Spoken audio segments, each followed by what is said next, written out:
We are kicking off today with WWE as last week's men's Wargames match has claimed another victim as one of Solo Sikoa's new Bloodline is officially on the shelf. It was previously reported that Bronson Reed had suffered an ankle injury during the match, which was confirmed during SmackDown, and Jimmy Uso suffered a broken toe. In an update on SmackDown, it was revealed that Tonga Loa suffered a torn bicep in the match and is out of action indefinitely, and WWE shared a scan of Loa's bicep. They also shared an image of Loa with his arm in a sling as he had already undergone surgery, and there was no mention of when fans can expect him back in the ring. There's also no word on when Uso or Reed will be back, and while Jacob Fatu had an injury scare in the match, he seems to have come out okay, which is more than what many can say. As we mentioned, Bronson Reed will be out for some time due to his injury, and on Instagram, Reed shared something of a character-breaking post sharing his vulnerable side. Sharing an image of the injury, Reed spoke about being careful when it comes to painful setbacks, adding that, "It'll eat you alive if you let it." With Reed's injury, there have been questions among fans about the risks involved in Wargames and whether WWE management had an idea as to what was going to happen. During a Q&A on Fightful Select, Sean Ross Sapp was asked whether big spots like Reed's dive are approved by Triple H beforehand and shared how the process works. Sapp explained that spots are typically pitched and go through a producer before they likely receive final approval by Triple H, but that isn't the end of things.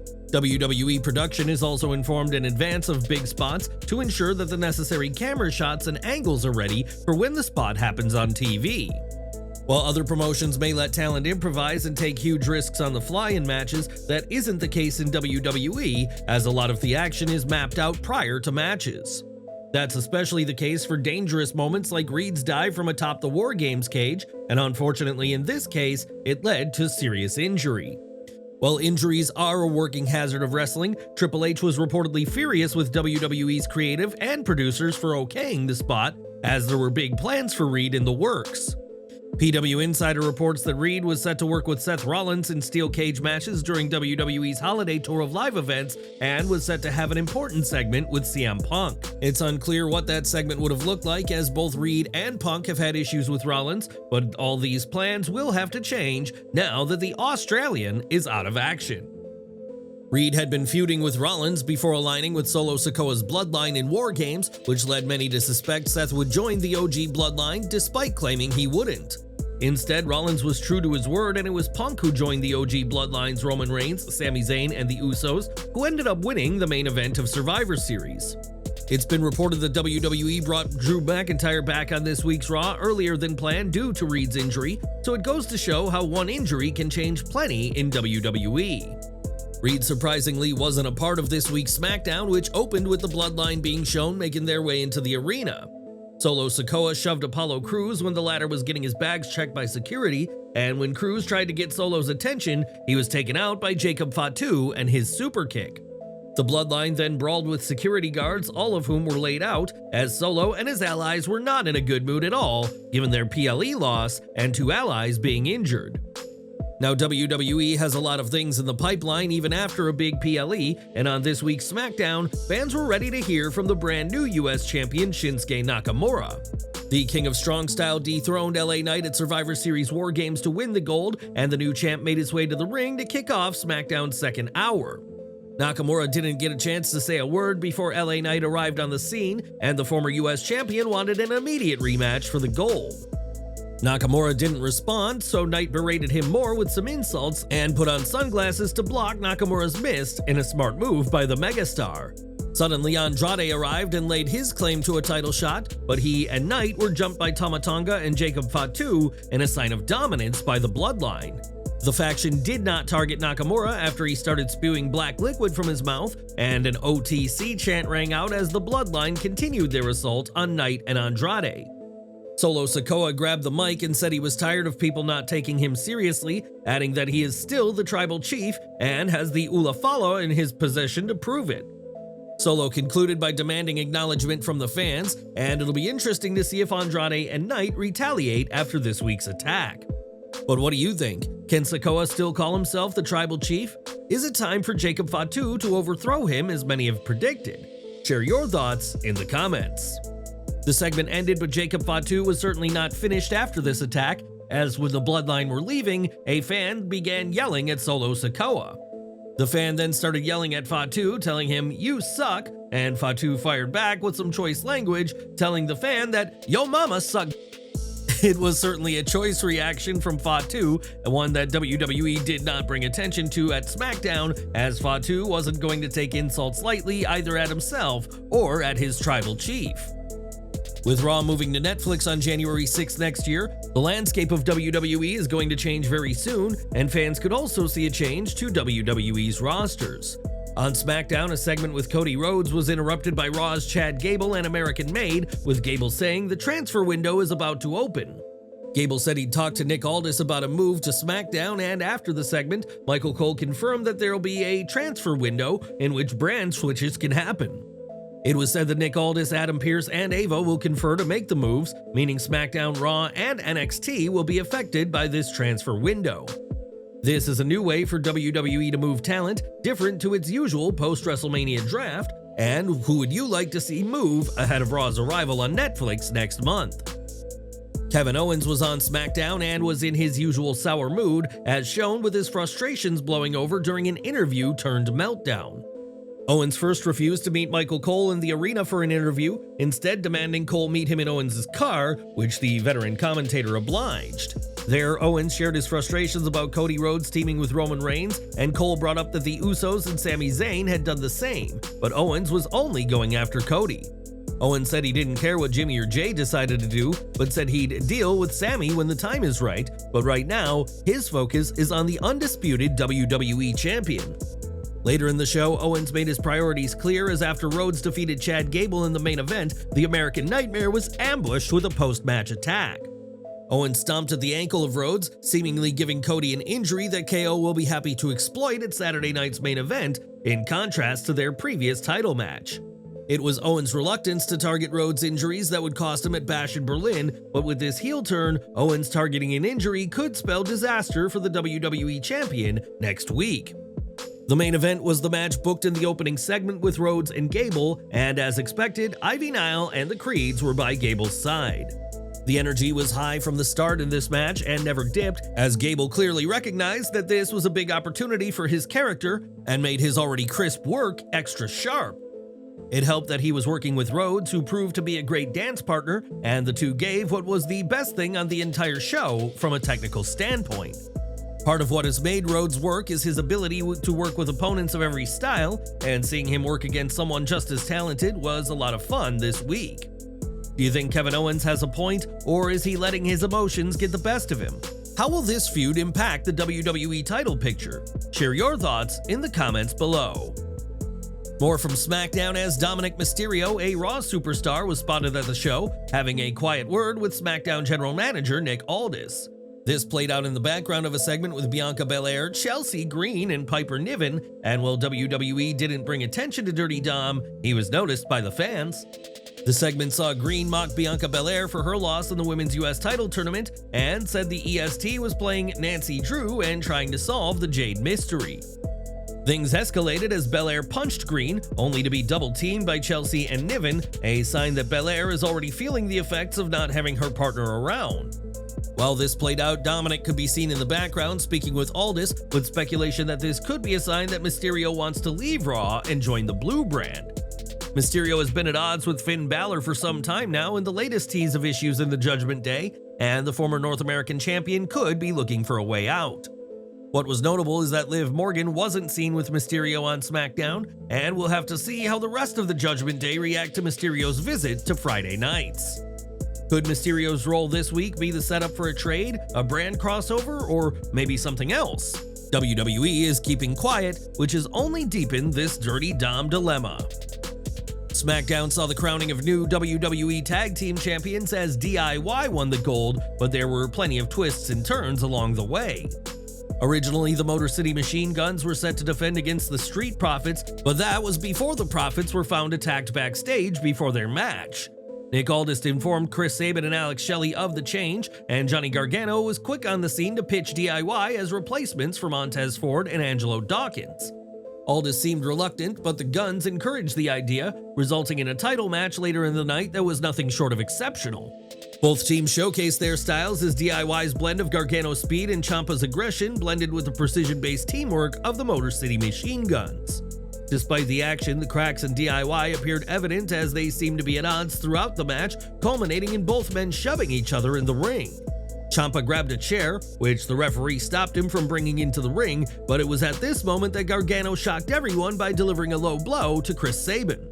One meet in the middle later in DIY were the new WWE Tag Team Champions, and these underhanded tactics have raised questions as to the unity in the team. Was the tensions between Ciampa and Gargano just a plot so that the Guns let their guards down, or is this controversial win a sign of real, deeper issues in the team?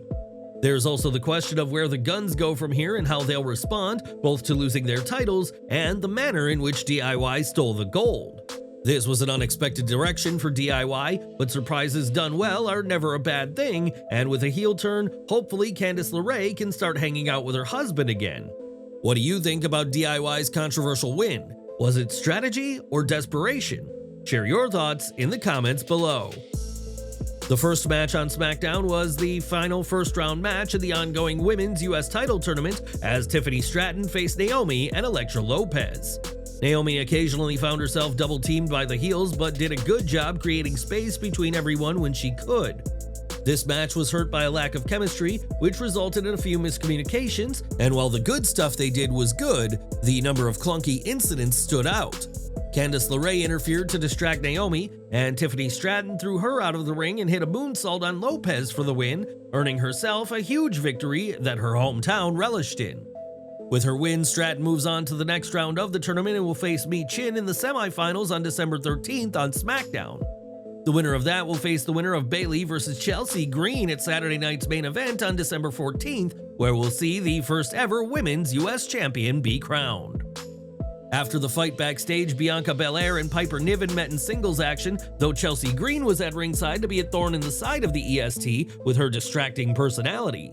That allowed Niven to take control over Belair, whose ribs were taped to sell the brutal Wargames match she'd been in, and Niven targeted Bianca's weak point. These two have had great matches in the past, so had no issue finding chemistry again, and while the bout slowed at times, it wasn't enough to hurt the encounter. If anything, it made the sequences which they picked up the pace seem faster and more impactful, and Belair hit the KOD on Niven, dropping her on Green in the process to win. This match only got better the longer it went, and was an incredible win for Belair, especially given that she was still selling the effects of Wargames. Belair was clearly in pain and sold that throughout the match, and we'll have to wait and see what WWE has in store for the EST going forward, especially without Jade Cargill. When not competing in the ring, Bianca Belair has been trying to find Jade Cargill's attacker, but one WWE superstar has been ruled out as a suspect. During SmackDown, Byron Saxton said he saw Piper Niven in a different place when the attack happened, meaning she couldn't have attacked the Women's Tag Team Champion. Speaking of, Michael Cole shared that WWE management still has no idea what to do with the titles, as news came out that Jade won't be medically cleared to compete anytime soon. After Belair's match, Saxton tried to get an update on Jade's situation and shared that he saw Niven in the gorilla position at the time of the attack. Naomi named several of the women that she and Belair faced in Wargames as suspects, but for many fans, this is a classic case of Naomi doth protesting too much. Despite being a popular face, many signs point to Naomi being the one who took out Cargill and not one of the heels on the WWE roster. One does have to wonder why Belair doesn't just ask Cargill who attacked her, as unless Jade is in a coma, that would be the easy solution to this mystery. Hopefully WWE can think of a reason as to why Jade simply can't name her attacker, as right now this is a glaring hole in the logic of this storyline. It's going to be interesting to see how things play out, but Bianca delivered both in the ring and in segments this week, while Naomi's US title tournament loss is another pitfall for the Glow. For the past year or so, Karrion Kross has been trying to turn face WWE superstars heel, including The Miz, who turned on R-Truth and is now an ally. Kross believes that all wrestlers should show a dark side, so the Final Testament heel was delighted to see what DIY did on SmackDown. Kross took to Twitter after DIY cheated to win the tag titles, saying, "Love it," as the former NXT champion is pleased to see two more superstars embrace their darker side. What do you make of this heel turn? Was it the right move for DIY? And was it right to take the tag titles off the Motor City Machine Guns this soon? Let us know your thoughts down below. For years, WWE and A&E have teamed up to produce content documenting iconic wrestlers and moments, and now a new massive project has been confirmed. This week, WWE confirmed the show WWE Legends and Future Greats, or LFG for a show, a new competition that'll arrive on A&E in early 2025. The show will blend in-ring competition with behind-the-scenes drama, and participants will learn from the legends of the industry on how to make it as a WWE superstar. Legends already attached include Triple H, The Undertaker, Shawn Michaels, Booker T, Mickie James, and Bubba Ray Dudley, who will mentor talent competing for a WWE contract. A&E Network's president of programming, Rob Chernow, added that the show will give a 360-degree view of what it truly takes to make it in WWE, and promised plenty of drama. The show will see Triple H, Shawn Michaels, and Jeremy Borash serve as executive producers for WWE, with Elaine Fontaine-Bryant and Brad Abramson producing for A&E. We know the legends, but we're yet to see who makes up the future greats in WWE LFG, as the opportunity to be a WWE superstar awaits for the young wrestlers who join the show. Back to SmackDown, and fans saw Gunther meeting with Nick Aldis, leaving fans to speculate that the World Heavyweight Championship could be moving from Raw to the Blue brand. Shortly after, Carmelo Hayes came face-to-face with Aldis and teased making a move to Raw, and we'll have to see if there's any SmackDown stars on next week's Raw who tease a move. There was a lot of talk about talent moving brands on this week's SmackDown, and what do you make of it? Who would you like to see switch brands? Share your thoughts in the comments. The action didn't stop after this week's SmackDown went off the air, as in our first dark match of the night, Braun Breaker faced off against Dominik Mysterio. The reigning Intercontinental Champion has been on a tear since coming to the main roster and showed why this week, as he put Mysterio away with a dominant win in Minnesota. The second dark match of the night saw World Heavyweight Champion Gunther in action against the unlikely adversary of Alpha Academy's Otis. Otis gave it his all and showed his impressive strength, but the Ring General had endurance on his side and put Otis away with a thunderous powerbomb. Fans erupted as Gunther got the win, as the World Champion and King of the Ring proved why he's one of the most dominant champions WWE has ever seen. What do you think of these post-show matches? Did Braun Breaker and Gunther deliver for the live audience? Share your thoughts in the comments below. At Saturday night's main event, Jesse the Body Ventura will make his return to the commentary booth, but fans didn't have to wait until next week to see him at a WWE event. Following a segment with Cody Rhodes and Chad Gable on SmackDown, Ventura was shown in the crowd where he got plenty of love in his hometown of Minneapolis, Minnesota. Over to NXT, as Julia will be a part of tonight's Women's Iron Survivor Challenge, and winning would put her back in a title match with NXT Women's Champion Roxanne Perez. On Twitter, Julia shared a photo of herself, adding that, "You must meet me at Deadline," but Perez fired back, adding that, "Deadline's gonna be a dead end for you, buddy." Julia retorted that, "Your deadline is approaching fast, kitty," which prompted Cora Jade to defend her friend, asking, "WTF did you just call her?" Whether Perez is a fast kitty or not, she is the NXT Women's Champion, and we'll learn of her next challenger during tonight's Deadline event. Either Julia, Sol Ruca, Stephanie Vaquer, Zarya, or Ren Sinclair will earn a shot at the gold, and who do you want to see get the win? Let us know down in the comments section below. And we're ending with Trick Williams, who was attacked during this week's NXT, raising questions as to his status for Deadline and his title match with Ridge Holland. On Twitter, Trick shared a video confirming he will be part of Deadline and vows to get revenge on Holland himself for Chase U and for NXT in their much-anticipated title showdown.